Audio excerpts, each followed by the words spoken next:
Assalamualaikum warahmatullahi taala wabarakatuh. Waalaikumsalam warahmatullahi wabarakatuh. Selamat datang para pemuda, para calon pemimpin di masa depan bangsa yang akan datang. Perkenalkan, nama saya Farul Aziz dari Pormara, Forum Mahasiswa Arahmania. Dan di sini juga saya tidak sendirian, ada rekan saya selaku Ketua Pormara. Selamat datang Kang Imad. Selamat datang, Ais. Sehat, apa kabar nih? Alhamdulillah luar biasa, wasyukurillah. Ya, ini narasumber juga kita ada Raden Muhammad Hilmi Khairi SPD sebagai Direktur Operasional SMK Ibnu Sina Kota Bogor. Selamat datang Kang. Terima kasih. Sehat Kang? Alhamdulillah sehat. Dan di sini juga ada Abdullah Hanif selaku Ketua OSIS SMK Ibnu Sina Kota Bogor. Selamat datang. Ini unyu-unyu. Apa kabar? Sehat ya? Alhamdulillah sehat. Lanjut, di sini kita akan berdialog, berdiskusi mengenai kepemimpinan. Nanti para pendapat dari pemuda ini untuk kedepannya inginnya seperti apa? Karena calon pemimpin kita harus siapkan dari sekarang, ya. Langsung aja kita pertama ke Kang Hilmi ya. Siap. Bagaimana nih Kang gaya kepemimpinan apa yang akan terapkan nih untuk selaku calon pemimpin yang di masa depan bangsa ini, apalagi sekarang udah sebagai direksi yayasan Kang. Kalau gaya kepemimpinan itu yang saya terapkan sejauh ini selama ini ada beberapa gaya kepemimpinan, ada banyak. Namun yang saya pilih yang sesuai dengan kondisi saat ini pasca pandemi dan lain-lain, kita restart dari awal semuanya. Yang saya terapkan itu gaya kepemimpinan, satu situasional, yang kedua gaya kepemimpinan strong leadership, sama yang ketiga servant leadership. Karena kenapa situasional? Karena kita melihat kita restarting lagi, pembiasaan lagi dari awal, dari semua kegiatan manajerial administrasi itu biasanya daring, tidak tatap muka, sekarang tatap muka lagi. Kemudian kenapa strong leadership? Bukan hanya kalau kita di pendidikan, bukan hanya peserta didik saja yang restart mental dari awal lagi, tapi SDM yang ada juga sama, dari awal lagi kita harus ke kantor lagi, kita harus disiplin lagi, atribut lengkap dan sebagainya. Jadi dibutuhkan strong leadership. Kemudian servant leadership. Saya rasa gaya kepemimpinan ini juga digunakan oleh para leluhur kita, terutama di perspektif kita sebagai Muslim. Servant leadership itu oleh Rasulullah SAW juga digunakan, selalu turun kepada umatnya. Begitupun khalifah-khalifah setelahnya, kepemimpinan Islam setelahnya, Sultan Mehmed II, Muhammad Al-Fatih juga menggunakan itu, servant leadership. Saya rasa itu yang saya gunakan sekarang. Luar biasa. Berarti terlihat terpacu dari pemimpin-pemimpin terdahulu yang mereka berjuang di agama ya Kang, bisa dibilang seperti itu ya Kang? Betul, karena kembali lagi di perspektif Islam itu istilahnya apa ya? Kita itu pendidikan atau belajar itu lebih efektif dari keteladanan. Maka ada pepatah juga mengatakan, kalau kita mau jadi pemimpin yang baik, belajarlah dari pemimpin-pemimpin sebelumnya. Jadi saya mempelajari itu, mempelajari kisah-kisah dan sebagainya, teladan-teladan. Luar biasa. Oke, kita ke Ketua Pormara. Bagaimana nih pendapat Akang atau menurut Akang gaya kepemimpinan apa nih yang akan Akang terapkan di Pormara ini nih, Forum Mahasiswa Arahmania ini nih Kang nih? Baik, terima kasih Kang Aziz atas waktunya. Memang sih untuk gaya kepemimpinan yang ada ya pada umumnya di dunia pemerintahan itu ya, sungguh banyak sekali yang saya ketahui. Ada gaya kepemimpinan autokratis yang mana di situ dari pusat dari keputusan itu diambil dari pemangku kekuasaan itu sendiri atau dari pemimpin itu sendiri untuk mengambil keputusan. Namun ya memang gaya kepemimpinan seperti ini terbilang cukup efektif untuk dalam keadaan darurat misalnya. Jadi kita tuh tidak usah melakukan musyawarah atau misalkan kita melakukan mengambil keputusan secara bersama. Jadi dalam situasional itu gaya kepemimpinan yang autokratis ini bisa diterapkan gitu Kang. Namun dari sisi lain juga ada kelemahannya juga gitu. Karena apa? Karena gaya kepemimpinan autokratis ini membuat bagian yang di bawahnya itu tidak memiliki kesempatan untuk menyampaikan, misalkan untuk menyampaikan pendapat saya begini, misalkan gitu kan. Sehingga ya alhasil keputusan yang diambil itu hanya dari seorang pemimpin itu sendiri. Ada juga di Indonesia kan memang saat ini gaya kepemimpinan demokrasi yang sedang diterapkan gitu ya. Nah, yang mana cukup relevan hasil dari yang telah diwujudkan dari gaya kepemimpinan ini, yang mana kita apalagi saya ini sekarang yang memang alhamdulillah menjalani atau misalkan mengikuti kegiatan yang namanya itu organisasi Forum Mahasiswa Ar-Rahmaniyah atau Formara yang ada di kampus 2 STKP Ar-Rahmaniyah ini. Yang ingin saya terapkan sih mengikuti gaya kepemimpinan yang ada di Indonesia, yaitu demokrasi. Karena apa? Karena di samping saya bisa memberikan hak atau misalkan kesempatan kepada teman-teman atau kepada rekan-rekan kita yang ada di belakang kita atau di samping kita untuk menyampaikan dan memberikan ide-idenya itu, saran-saran, sehingga keputusan yang diambil dalam gaya kepemimpinan demokrasi ini keputusan bersama, sehingga ada celah untuk kita bermufakat untuk menghasilkan mufakat suatu kesepakatan dalam suatu keputusan gitu. Sehingga ya buat saya sih insya Allah akan saya terapkan ini di organisasi Formara, sehingga ya mudah-mudahan organisasi yang ada di di kampus 2 STKP Ar-Rahmaniyah ini bisa berjalan dengan lancar, bisa berkembang sehingga menjadi organisasi yang mumpuni gitu. Buat saya sih seperti itu, Kang Ajis. Luar biasa ya. Oke, berarti demokrasi yang akan terapkan ya, yang akan sampai dengan saat ini memang negara kita juga demokrasi ya. Iya, betul. Oke, di sini nih ada calon pemimpin muda banget nih, masih anak SMK ya, SMK Ibnu Sina Kota Bogor. Motivasi apa ketika Anda ingin menjadi ketua OSIS nih? Maksudnya Anda ingin seperti apa nih dari mencalonkan sampai sekarang terpilih menjadi ketua OSIS di SMK Ibnu Sina Kota Bogor ini? Motivasi ya, motivasi saya sendiri sih saya tidak nyangka ya saya bisa jadi ketua OSIS di Ibnu Sina ini.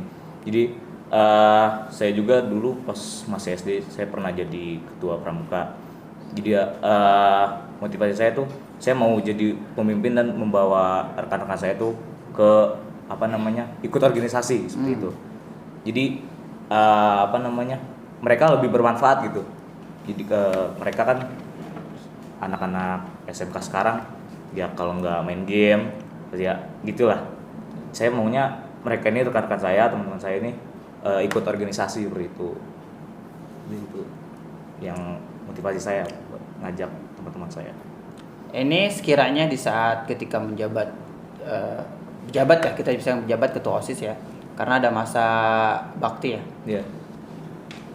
Kesulitan apa yang Akang atau rasakan di dalam forum OSIS ini nih, pengurus?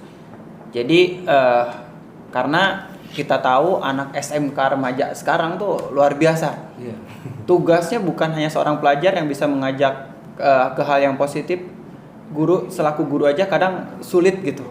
Nah, mungkin strategi apa nih yang akan Anda terapkan ketika memang menghadapi murid-murid yang luar biasa, mungkin di luar ekspektasi kita lah gitu. Bisa dikatakan nakal lah gitu. Kalau saya sendiri saya mengikuti cara mereka ya. Jadi saya mendekatkan dulu dengan mereka. Kalau sekiranya udah dekat baru saya bakal merubah diri sedikit gitu untuk menjadi lebih baik seperti itu. Oke, luar biasa ya. Oke, kita kembali lagi ke Kang Imad ya. Siap. Pendapat Kang Imad nih, keahlian apa yang seharusnya dimiliki oleh seorang calon pemimpin nih Kang, yang di masa depan? Keahlian apa nih sekiranya harus mumpuni gitu? Dari sekarang kan kita harus tetap dipersiapkan nih untuk menjadi calon seorang pemimpin gitu. Yang pertama, kalau menurut saya pribadi sih, keahlian tentang menjadi calon pemimpin untuk masa yang akan datang ataupun masa sekarang yang sedang bergulir.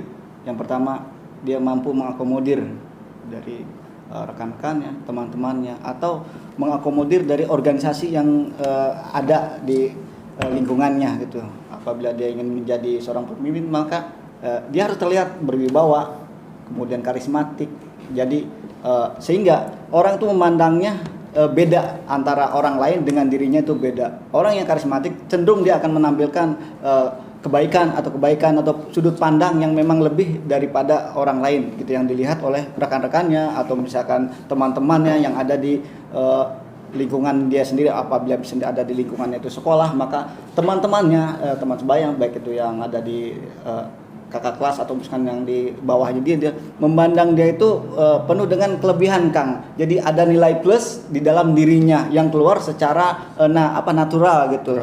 Jadi orang yang karismatik itu, jadi sifat yang dia tampilkan itu bukan mengada-ngada gitu ya. Jadi tidak bisa dia tuh misalkan, oh saya ini ingin jadi seorang pemimpin, maka saya harus misalkan bergaya dengan orang yang berwibawa, bergaya dengan yang ingin menjadi seorang yang karismatik. Tetap aja penilaian itu akan dirasakan nggak relevan dan juga nggak ideal dilihatnya ketika seorang yang ingin memiliki jiwa karismatik atau jiwa yang penuh wibawa dengan dia mengada-ngada dengan segala kemampuannya, itu tidak bisa kalau buat saya. Memang ada bakatnya juga gitu kan, ada kemampuan yang memang terpendam dalam dirinya, kemudian dilatih dan dikembangkan, dia ikut organisasi, maka insya Allah gitu kan dia akan dia akan menjadi seorang pemimpin yang unggul gitu, yang mampu mengakomodir organisasi yang dia pimpin. Menurut saya sih seperti itu. Oke. Kembali ke Kang Hilmi, bagaimana nih pendapat Kang Hilmi? Menurut Kang Hilmi, keahlian yang harus dimiliki oleh calon seorang pemimpin nih? Kalau menurut saya keahlian yang dimiliki sebetulnya banyak yang harus dimiliki oleh seorang pemimpin. Cuman saya sepakat dari Kang Ajis di awal, statement Kang Ajis di awal, pemimpin itu memang harus disiapkan. Saya percaya pada satu kutipan, leaders are not born, they are made. Jadi pemimpin itu memang harus disiapkan. Kalaupun memang tidak disiapkan oleh satu organisasi, lembaga atau satu komunitas masyarakat, ya harus mempersiapkan diri kalau misalkan menjadi pemimpin. Mempersiapkannya dengan apa? Dengan banyak pengalaman, dengan banyak belajar. Kalau kita lihat pemimpin-pemimpin founding fathers kita dulu, itu pemimpin-pemimpin itu suka sekali menulis buku, suka sekali mengungkapkan gagasan-gagasannya. Itu kan tidak serta-merta didapatkan begitu saja, pasti melalui proses panjang yang dialami oleh para founding fathers kita, sehingga bisa menuangkan konsep pemikirannya ke dalam satu tulisan atau buku, bahkan diterapkan, dipraktikkan untuk mengelola negara ini. Jadi memang pemimpin itu harus bisa disiapkan, harus punya banyak pengalaman, dan pemimpin itu tidak harus ahli segalanya.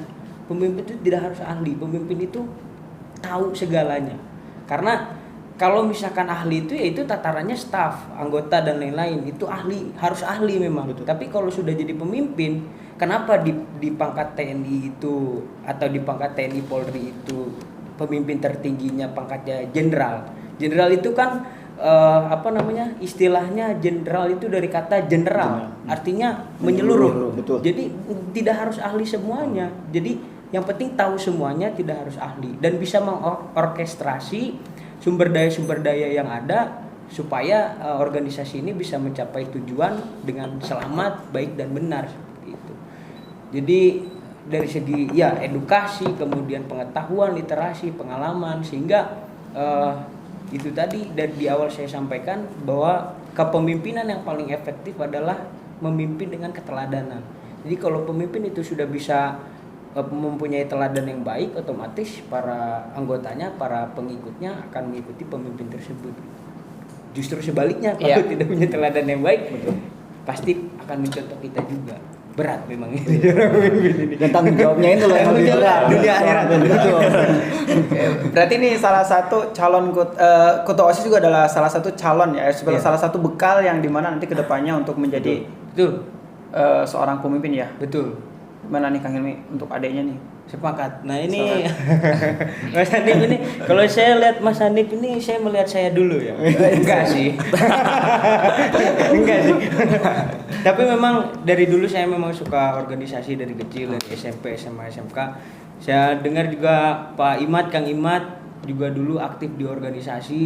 Ya itu memang jadi saya semakin yakin bahwa pemimpin itu diciptakan, bukan lahir, bukan hanya lahir gitu.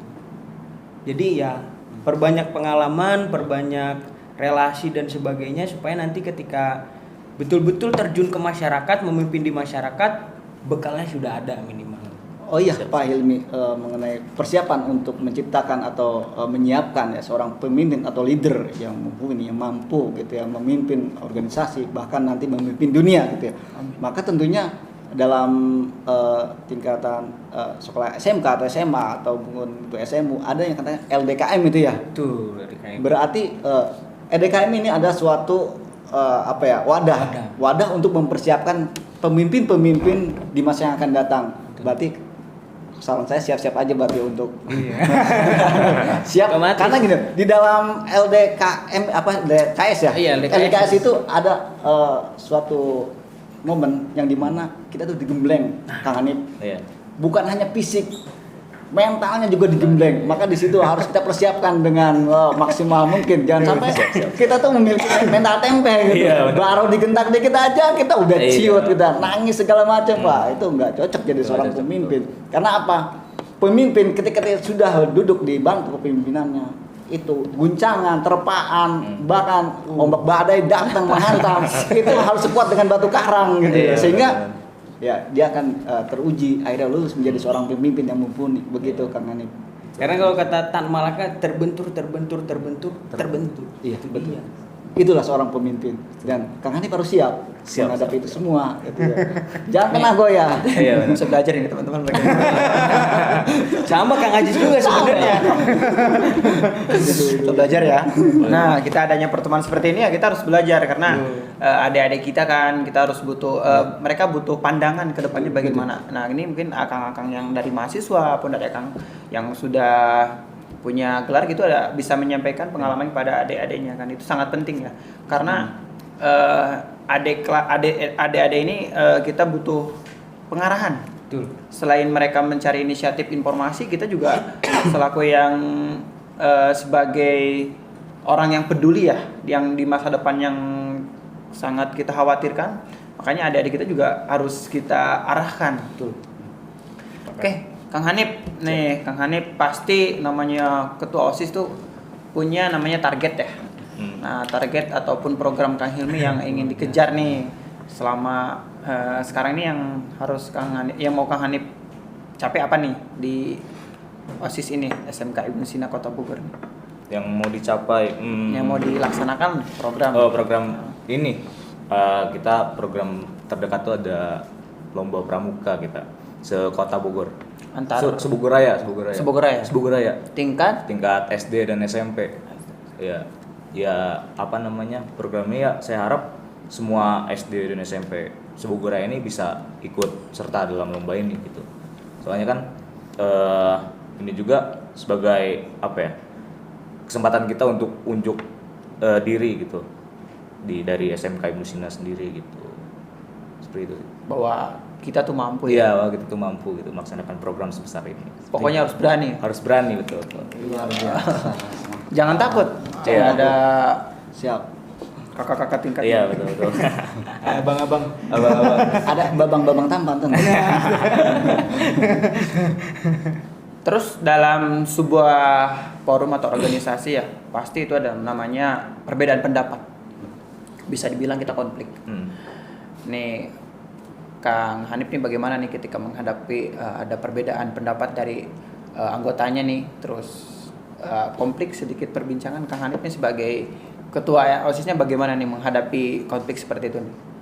Untuk menghadapi konflik ya, kan sebagai ketua OSIS itu kan kita sebagai pemimpin ya, sebagai pemimpin tuh harus bersikap netral. Iya betul. Ya, jadi kita tidak boleh memihak salah satu belah pihak kan.